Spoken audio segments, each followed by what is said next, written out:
Case back in the house. Welcome. Welcome back. Everyone.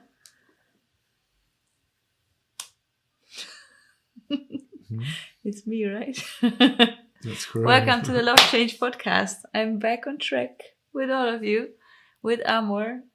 He's been doing that show for 2 weeks by himself, and the last 2 weeks has been very deep into reflecting the last couple of years and what we both have been through, which I think is a very valuable exercise. And if you want to check up on that exercise, you should look into the 2 last episodes to get an idea what we have been doing. And since we've been doing it by ourselves the last couple of days, we wanted to talk about the value of it because we both found a lot in it and would like to talk and exchange our insights that we gained with this exercise. So that's what today's episode is going to be about. Thanks for tuning in, everybody. This Love Change podcast is all about embracing all the changes that life has in store for us. If you're tuning in, you care about people being open and honest, shameless and taboo free. And that's what we dedicate to be around here. One thing that's definitely not a taboo is fear when we're talking about love change. We're also talking about overcoming all the fears that we have from the past and for the future. The exercise that Kay mentioned is available in last week's episode. If you look on YouTube, you can see it with an example how I did it. Basically, you go through the years behind you, looking through your photos if you don't journal, and just make notes of events that were impactful for you in that year. And after doing that, the goal of the exercise is to really acknowledge your personal development, your growth of character throughout the years, and to really take a good look at the biggest challenges and fears that you have as a person and what attempts you made to try and overcome them and to celebrate those. So after you've done the notes making, after looking at the pictures, you can transform that into a visual representation of a life phase for yourself. So what were you going through emotionally, mentally, spiritually, physically, financially, even your environment, the people you were hanging out with, your digital behaviors, and really take a good look at where you've been and connect some dots that we're going to do today. Absolutely. Yeah, I think for me also to see, because you said look at your pictures that you have stored in your whatever cloud. For me, it was pretty interesting to look at that. On one hand, I didn't have my journals with me, so I needed to skip that step. But also to look at my social media. So looking at my Instagram account was a different picture than the pictures that were on my phone. Which is pretty interesting. So I think maybe it's also something for you out there to check that, because for me at that time it was really something that I tried to make it look like, to make my life look like I was super happy and everything was jolly, which I wasn't. So there is a big gap between the pictures I have on my cloud and I have on my Instagram account. Wow. It's really powerful. Like the first year I started, like my initial idea was to start in 2017. Started doing that and I was like, no, actually the loop really closes when I start with 216. And that year I traveled twice. I did 2 big trips. So obviously my Instagram is full of colorful, happy pictures. At the beach. Beautiful places, exactly, super paradise looking like. And my inside world was completely opposite. So for me, that start was already such a heavy heavy thing to realize, that I was really daunted intense, by that, to be like, wow, okay, let's get that straight first. Like, let's really acknowledge how far those two things were from each other. Wow. Yeah. That's a big kickoff. So there is a big learning and looking at what you shared with the world about yourself in a certain time and place. And then, like you said, like really looking at how you were doing, what was going on underwater, so to say. yeah, I think it has a lot to do with how authentic you show up, Mm, how authentically you allow yourself to show up, of how you feel, how your mental state is, and yeah, how honest you're with yourself. Because the years afterwards, especially after my burnout, I really started to share mm, how I felt and all the darkness that was going on. But before, I would not have mentioned a word about it. So mm. I think that was a very interesting insight for me to start that exercise. So that's the year that started. I started in 2016, yeah. How did you do that? I really looked through the pictures, which were very, very little, because at that time I was just working around the clock. So I Mm, don't have many pictures on my phone. Um, yeah, so that was number one. So I was like, okay, wow. And then I realized 2016 was really a big change year for me, because that was the year I resigned first from my job. Then they offered me bigger salary, more responsibility. So I stayed a bit longer. mm, But that was already the first year where I was like, I really want to change direction. I don't feel well where I'm at. And it was such a big shift year. I really mm, wanted to go away, but it all just, yeah, it kind of, I was really trapped in it. I really realized how much trapped I was, mm, because from the outside it just looked perfectly fine. Everyone was like, wow, you're having such a picture perfect life. Why would you be not happy? And mm. that state of mind So made me this feel was something miserable. that you already felt in 2016, Yeah, and you ignored your intuition, and then I didn't know where to go. I think that was the biggest thing. I knew I wanted to do something else.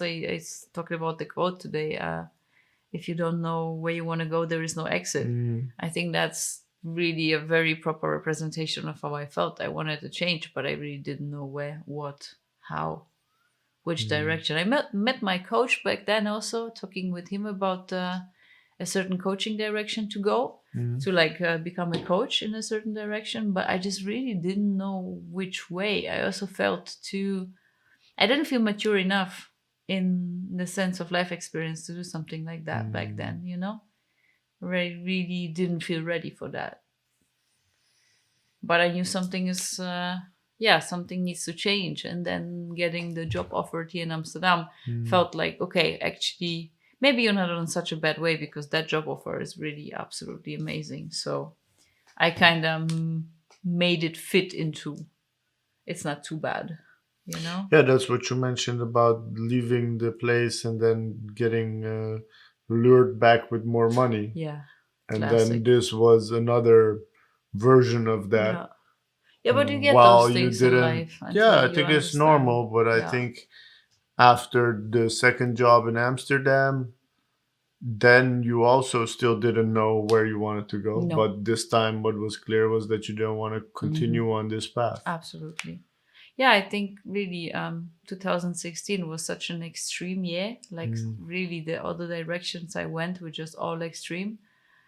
Doing my diving license, both of them super huge fear of water, fear of underwater diving, overcoming that, just like so much crazy things.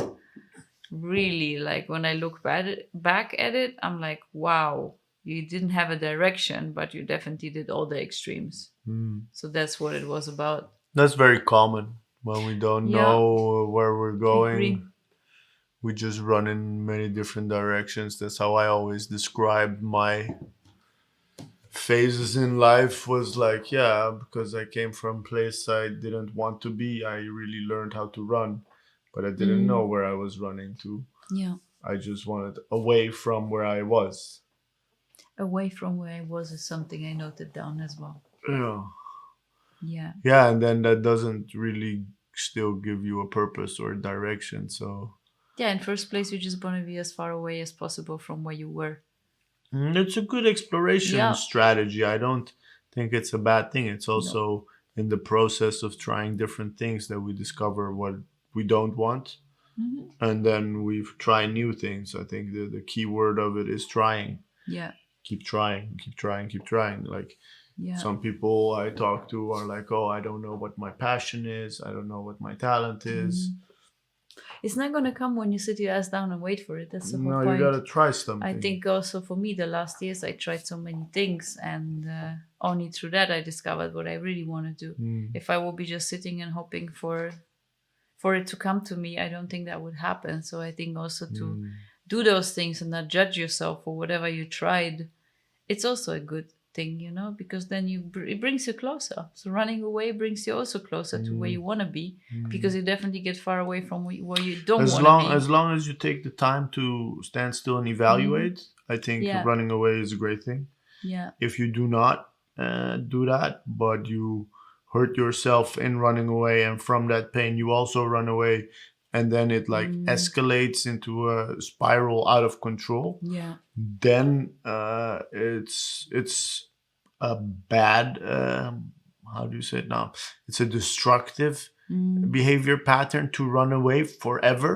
yeah. Like if you always run away, Right. then you're gonna also get removed from yourself. But it Hmm. is definitely important also in reflecting in life. Like I used to always think that hardship and struggle is part of who I am. I Hmm. identified with somebody who was born to fight, Oh and wow. that life is a hardship, and that is my identity, until the point that I Wow. took the time and really went back and was like, hey, all these instances of hardship and difficulties, I did not go looking for them. They appeared in my life. Hmm. And that doesn't say anything about me. It just said something about the hand that I was dealt. Yeah, and then you decide what you do with it, You have to right? do something with it, but Yeah. to It doesn't need. disconnect the fact that, like, yeah, I'm always on the run. You can say, yeah, a friend of Mm, yours, she's always moving, yeah. and you think that that's who you are, Yeah, but yeah. You actually identify with that, absolutely. that's who you became because of something that happened to you. Yeah, and how you reacted and reacted again and Yeah, reacted again to it. yeah. And then it becomes somehow a part of your personality, or that's That's what you what you assume. think. That's what you think. Exactly. But it's truly Yeah. interesting to stand still, and it's painful. It's confrontational. It's scary at times. It's Yeah. it's definitely not comfortable to stand still and be like, "What happened to me? What are the Yeah. things that happened to me that initiated a whole bunch of decisions?" And like like I asked you, when were the moments you experienced heartbreak? I think heartbreak is a big thing in people's Yeah. life Absolutely. that turns your whole direction, and how many years have to pass before you open your heart up again, Yeah. or anything in your childhood that you don't consider weird because it was just your childhood. Yeah. But actually, if you look at it, hey, my family unit was disrupted, my mom wasn't present, my dad wasn't there, I was left with other people. Yeah. um, that's something that happened to you, Yeah. and you dealt with it and you adapted to it. But a lot of your personality traits got formed there, and Mhm. your desire to please or your desire to connect, all those things got influenced there. Mhm. So Such a subconscious part. I really love the love example, because mm, I think this is really such a subconscious part that gets ingrained in us. Like, if you get your heart broken, you can decide that it was painful, and but you want to face it again because you want to be loved. You want love, mm, because that's an essential part of you. Or you can be like, you know what? I'm just strong by myself. I don't need anyone. to But truly to acknowledge really, the hurt that you experienced during yeah, heartbreak, a lot of people are just like, nah, I never liked her anyways, and then exactly. never But never allow open up someone someone new. like, yeah, yeah. Exactly. But the point is, like, you really got to sit down with that pain and be like, what is the truth? Mm, Why am I telling myself that I'm just good by myself? I don't need mm, anyone. Because maybe you're just bloody afraid of opening your heart yeah. again. But I that's think something it's you really need to. great to talk about this love thing because, like, people have fears. Everybody has Yeah. fears. And the two biggest fears people have, big top number one is fear of not being enough, Hmm. whether it's good enough, smart enough, pretty enough, whatever enough. The Yeah. second fear we have is the fear of failure. And how and whenever these two fears come to be, the why question for you Mm. personally always has to do Yeah. with some hurt, some Yeah. type of pain, because that's the function of fear, is to prevent hurt. Yep. So when you think of it, heartbreak is somebody telling you, I don't want to be with you. You're not good You enough. you interpreting that as you are not good enough. No, maybe you're perfect, but not my perfect. Yeah. Okay? Don't Yeah, but match. that part you would Don't also never match. hear. Don't Yeah. match versus I'm not good enough. I'm stupid. Blah blah. Yeah. And I failed my relationship. Yeah. And then boom, how many years later you still believe that, or you're distant, or you're only doing friends with benefits, or all these instances of how you react to pain. And that's Mm. what's important when you're Mm. doing this reflection. Yeah. And that's something I find personally very difficult. What was painful for me that year? Mm-hmm. Man, the list that comes out when you think about the painful things Mm-hmm. and how little you allowed them to be part of your vocalizing how you feel and expressing that when you were going through it, because pain puts you in that survival mode. And you're like, I'm good. I'm just going to, I'm fine. yeah, just keep going. Don't let people Absolutely. know that you're bleeding, all that stuff. This exercise, this reflection exercise, really, really is good for flushing out a bunch of constipated emotions. You Mm. know, if you don't allow that hurt, if you don't give yourself the physical ventilation of pain, it Mm. is just bottled up. And that marinating the pain allows fears to exist. If you truly become a dramatic person who, when hurt, falls on his knees, prays, and then just like let it out, Mm-hmm. probably you'll walk away clean. Yeah. Okay, but we disapprove of that behavior. Mm-hmm. Everybody's supposed to be sterile and formulated I'm and well fine with that. presented, Yeah. and like you're a problem or a case or a patient when you do that Mm-hmm. other version. But a good friend of mine always makes fun of him breaking down in the shower. That's the place he feels safe. So Yeah. he's going That's. through a lot of Yeah. change. People are sick, people are pregnant, people like a lot of change, have Mm. breakups, all of these things. And he's like, yeah, I just like break down in the shower. Yeah, that's a good It's place. perfect. Let the water wash Yeah. all of it away, but it keeps you Yeah. resilient. And Yeah. It's um, beautiful. even better if you have people who you can share that with. Deepens the experience, deepens the bonds that you have, Mm-hmm. because that's also a thing that if I look at my reflections, Yeah. how little of my pain I was sharing Mm-hmm. with the closest people to me, Mm-hmm. and how alone I felt in my pain. Mm-hmm. Like truly looking at this reflection throughout the years, and I still had a mom and dad and a sister back then and plenty of friends, but feeling wise I was alone, Mm. you know. Can you point out today why you didn't feel like um sharing it? I mean, you definitely do I it didn't feel today. like sharing it back then. I didn't feel safe enough to share it. I also had a lot of pre um, conditioned thoughts about allowing dark emotions. First of all, I was afraid of drowning in all those emotions. So to speak them out, the effect on yourself was the first barrier. Just Is there? acknowledging them to Yeah. myself, not Okay. even speaking them out. Okay. Like in the past, if you would ask me what are your fears, I would have none. Mm-hmm.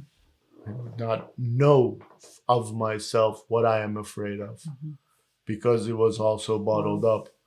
So if I look at the growth that I have made throughout the years, definitely, yeah, I got the picture 4 years ago. I just broke my leg, and what happened 3 years ago, and 2 years ago, and 1 year ago, and now Mm-hmm. every up and down that I have, I can share it with all my loved ones. Mm-hmm. Before, nobody really knew what my downs were, Mm-hmm. and now I know I have always gotten up, and that it's actually easier and funnier and just way more of a together journey when you do share when you're down. Mm. Because being down is not like you're dying and bleeding. Yeah. And even if it is so, best to share it. But like to think that you should be ashamed of being hurt, Mm. ashamed of having feelings or feeling weak about those things is definitely a big aspect of my personal growth. Mm-hmm. You know, last year when we met, I was at the Rainbow Project step, Mm-hmm. and I think I'm slowly, truly living that by being able to be touched by my emotions instead of shutting them down. But Yeah. still, my coach calls me out when I'm talking about stuff. She's like, "Yeah, you touch the emotions and then you run away."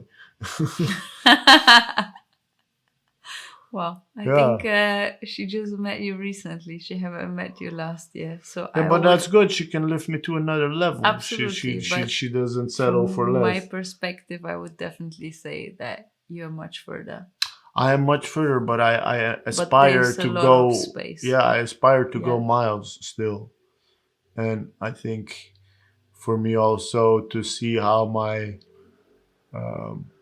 for instance, this is where I started the reflection exercise for me was that the coaching business that I have, I'm happy with, but I didn't want to become a full time coach. I want to impact a lot of people through Hmm. software. I Yeah. suddenly got reminded of my mission and Hmm. all those big things. And I was like, damn, I'm not doing anything with it. What happened? Why? Hmm. And then I realized, oh, wow, last time I tried to do a technical startup, it so blew up in my face. Hmm.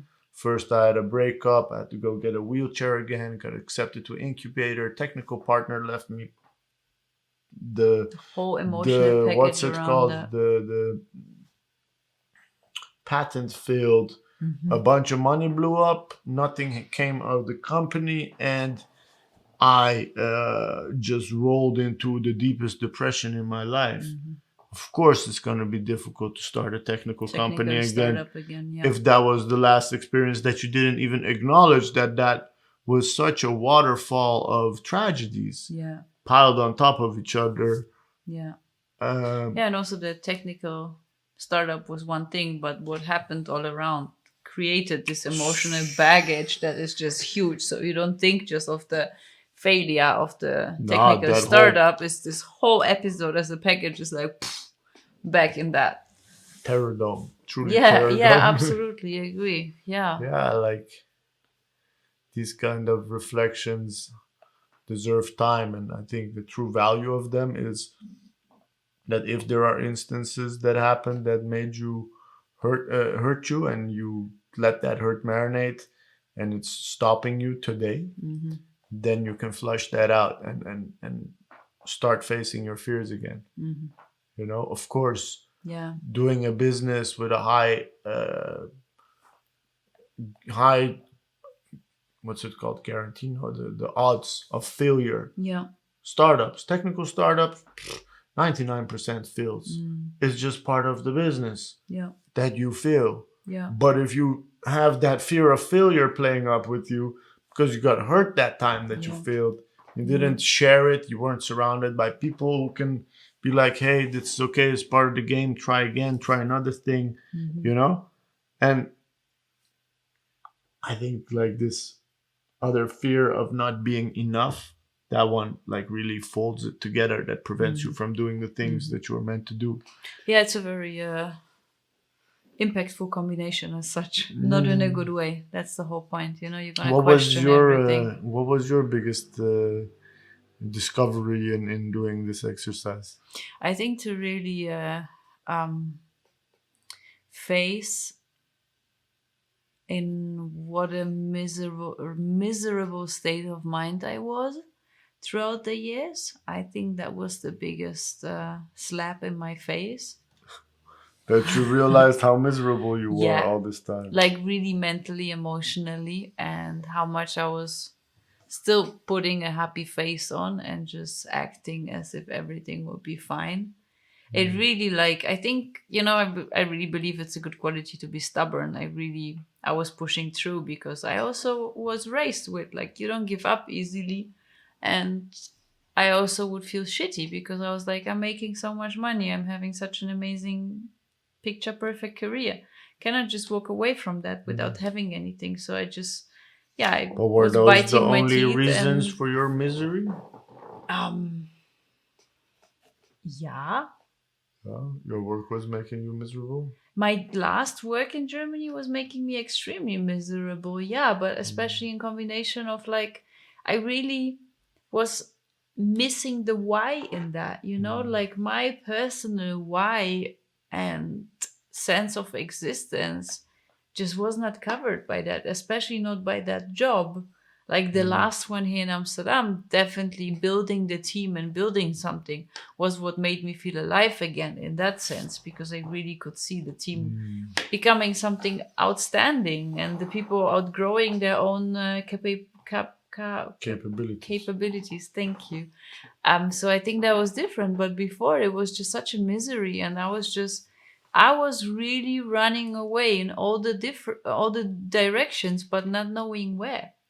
I Running away was, from what? yeah, from facing all that situations. What I just, situations? The yeah, job. my job, how miserable I was, how much I was already in an eating disorder, how much I was trying to do more sports, and how much I was shopping to make me believe that that would make me happy, etc., etc. Going out, having fancy dinners, and then waking up on, yeah, on Sunday. Sundays was my most hated day of the week because I knew I had time. Time was something I didn't want to have.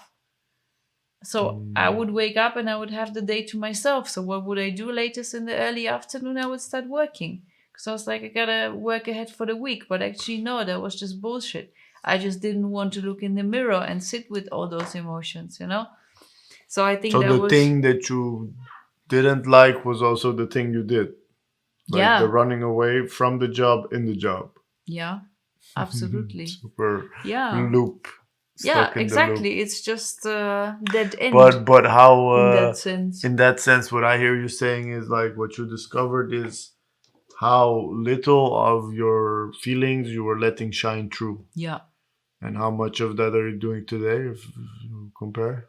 Definitely way more. I think since really being away from, I think the burnout really just like short circuited something in my brain and really allowed me to completely start anew and find who I really am.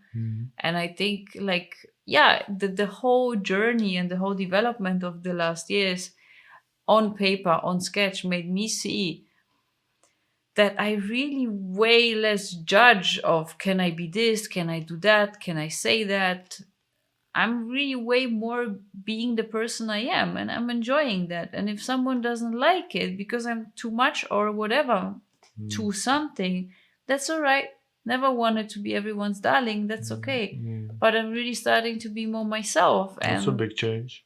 it is a big change and it's not an easy change, but especially in a, yeah, very static environment which corporate business is as such. I think I always felt just so wrong. I just really felt wrong and not fitting in, but I also felt so alone. So what do you do with that? You try to fit in.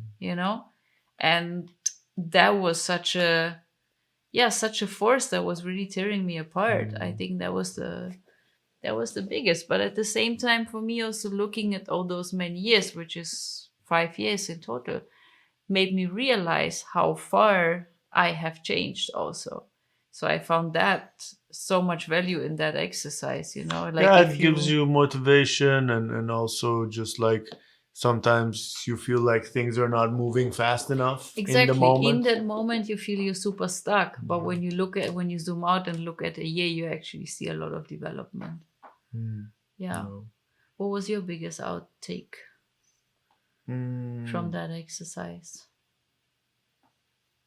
I think one thing definitely, a lot of times I'm judging myself on my business progress. I'm like, hey, you're not achieving your goals and not realizing your dreams, and you're doing yourself short. And then I am not aware of how much health issues I have to deal with in over the time period. So when I was looking at it, I was like, "Whoa! I've been in so much discomfort and pain so often, and it's so much survival. Just like what were you doing Yeah. back then? I was fucking surviving." Yeah. Yeah. How many years after the accident was really pure survival, no?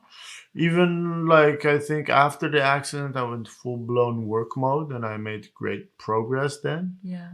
And then when one business ended and another failed, and then I just spiraled out of control. Even when I was able to reach a big goal, a big desire of mine was to retire before 30, to have my cash flow set up in a way that I don't have to work for money, so Hmm. that I can Yeah. really work on businesses that require longer time spans to come to fruition. Hmm. But the first year after reaching that, I was working on three, four different sinking ships of other people, Wow. just because I wasn't willing to sit with myself. Because I also didn't stand still after my accident when I was 25. I was like, fuck, I lost a year to reach that Yeah. goal You at tried to 30. run So after, I was like, just speed up more. running and falling and crawling and literally just dragging myself to that point. And when I got out that point, I even screwed myself even harder. Hmm. And then the year after that, I broke my leg, which forced me to stand still. So um, definitely a hard learner, definitely somebody who struggles with standing still. And every time my health forces me to stand Hmm. still, just like last month with the episode I had recently, Yeah. just being forced to stand still. But I'm seeing that luckily every time life is treating me more gentle, I'm becoming more Hmm. understanding. Like first I had to break my neck, then I had to break my leg, and then once in a while I have to get sick in some other type of way. Hmm. Um, to see with all the discomfort the value of standing still. Hmm. When I think if I reach the point, not if, when I reach the point that I can tell myself, hey, it's valuable for you to stand still Hmm. 1 day a week and truly Hmm. do that, I know I'm gonna go way faster than I'm doing now. Why don't you do it? Yeah, because I come from far, like literally, But the I way you like, phrase it is like so clear. It sounds so clear that yeah, if but you it would, requires me to truly, like what you said, I've always deviated from the standard. Mhm. But still, like what I was talking about with my coach last week was like inside of me, there is this creative artist inventor type, which is great at R&D and strategy. And then that person is constantly being judged by this project manager inside of me, Mhm. wants to know due dates and deadlines and Mhm. kills creativity and doesn't allow flow to occur because it's always nagging. But it has benefits to have a project manager on Yeah. board. But these two don't trust each other. So if when I'm able to take that 1 day to stand still, Mhm. that means that the project manager inside of me trusts the artist inside of me. And, Mhm. and that's something that I'm working on right now. I think truly Mhm. to be like, hey, such and such day, I do not have a phone. Mhm. I am by myself. Whatever I do is valid. Mhm. Something like that to truly liberate myself in that sense. Mhm. There's so much self judgment going on to really be able to do that. Oh, really? Yeah, I think so. Yeah, I think it sounds like an amazing project to do. it's Yeah. an experiment. I'm definitely gonna experiment with it. Yeah, Also to see it as a project for the project manager and be like, yeah, make it this is happen. the Make it. day. Yeah, you This gotta is figure the the rest whatever of the. happens today. Yeah. Don't bother me this day. This is Exactly. my You know, off I think day. it's fair if the other 6 days are full project managed, then one No, day, no. I think also I'm doing that daily. Is just like how am I gonna because I'm working on my life's work. I'm working on a book. I'm working on software. I'm Mm-hmm. coaching people. I'm teaching people. And the project manager in me believes I have to do all those things by myself. I have to convince him in the value of creating a team and find collaborations. Mm-hmm. And I'm taking all these steps. I think also, like tomorrow, I'm driving off to Rotterdam to Mm-hmm. brainstorm and work with Ardus. And I have to teach in the evening. That's just the way it is. Yeah. So I have to come back. So I'm taking every step that I'm taking and Mm-hmm. celebrating it. I think I'm Yeah. doing great. I think, like I said, like my biggest dream is to live on a hill with a landline. Take me there. Yeah, I think Yeah. that's for me. Then I'm proud of myself that I'm like, yo, I got my stuff figured out in such a way Mm-hmm. that I have a landline. Yeah. And not because I'm closed off from the world, Mm-hmm. okay? But I Yeah. just live in my own flow. I Yeah. think that's for me the biggest journey is to, from a young age I knew I didn't fit in the whatever system is provided. I truly believe that I can create just as valid and even better systems for Mm-hmm. people to reach their potential. Mm-hmm. Um, but still growing up in an environment where certain things are judged in different ways, Mm-hmm. allow myself to live without judgment internally. Mm-hmm. I think it's a great cause. And that's also something I got from the reflection. It's like, despite all these obstacles, from the neck to the leg to the handicap to the illness to the breakups to the whatever, I've always stayed true to myself. Mm-hmm. And at times, yeah, something occurs that's painful as hell. And Yeah. you don't know how much time you need to get over that. Yeah. And you don't know how to get over it. Only thing you know is that you are still here Yeah. and you have overcome already. But it Mm-hmm. is still a healing process. Yeah. Yeah, that's the whole point. Like, we don't live our lives reverse, you know? You don't know how much it takes. Yeah. But that's fair enough. You That's can, what the I only was way to get listening there to. is Like, you also can only to connect the allow dots backwards. afterwards. Yeah, you Absolutely. cannot connect the Yeah. dots forwards. No. That's why also, like, I mean, when we talk here all the time about loving change, being as resilient as possible, that's the whole point. Like, you can, whatever happens to you, breaking your leg, as painful as that is, you can sit there and curse more, or you can just look at it and be like, what is that teaching me? God damn it. And I think if you like, I really, my mantra since a couple weeks is to say, you get in life what you need, not what you want. Mm. I find that really powerful because it's so true. Like, you get all the lessons in a different Mm. cloak all the time until you learn the lesson, and that's exactly that you get in life what you need and not what you want, you know. And yeah, breaking your leg is probably one of those. My burnout is one of those. These are usually not things that are enjoyable, and we really feel miserable around them for a long time. But to try exercise every time, to see the lesson in it and take Mm. out that essence, I think that is truly Oh, it can be valuable. that sometimes something is too recent to really reflect on it with Also, learning. yeah. Can be just painful. I Yeah. find it difficult to say either you do this or you do that. I think it's when you are able to look at things and learn from them, that's great. And then not also judge yourself if it's still too painful. Like No, not I judging needed yourself, not at I all. needed 4 years to be able to go back to my accident for my leg. Yeah. I learned a lot, but to truly see what I have learned, I needed Yeah, four but that's years. a reflection. That's not what I mean. That's two different things. Mm. Definitely. I think the reflection is same valuable to do it because that really Mm. like makes you see the bigger picture. But only in that moment you can see the bigger picture, you know?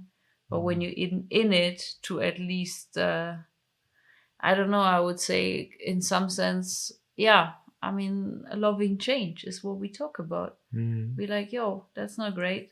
I don't like it at all, That's but the point. Like if you're listening to this podcast, like there's a lot of changes we want in our life, and when those occur, we love them. Mm-hmm. plenty of change in each and every one of our lives that we don't want. Yeah. And to be able to say, I love change requires to be able to also have that emotion towards very painful things in your life. Yeah, and I'm not saying seeing it as something jolly and happy and be like, yo, I broke my leg, great. No, all emotions are welcome and all emotions are Yeah, valid to be there. I it's think true. that's what we are learning and talking about. Yeah, I So, liked what this Greek guy was saying on a podcast that like loving also has to do with opening up and being vulnerable to getting hurt.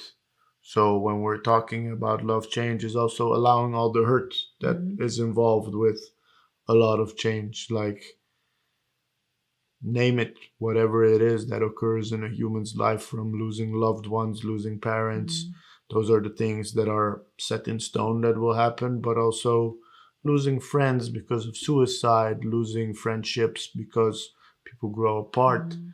uh, every little connection we have in life, when we lose that, it hurts, Yeah, and yeah, that's part of change. It doesn't mean that you shouldn't make friends and shouldn't talk to your parents, but actually cherish every moment you yeah, have them, and also cherish the memories when they're gone.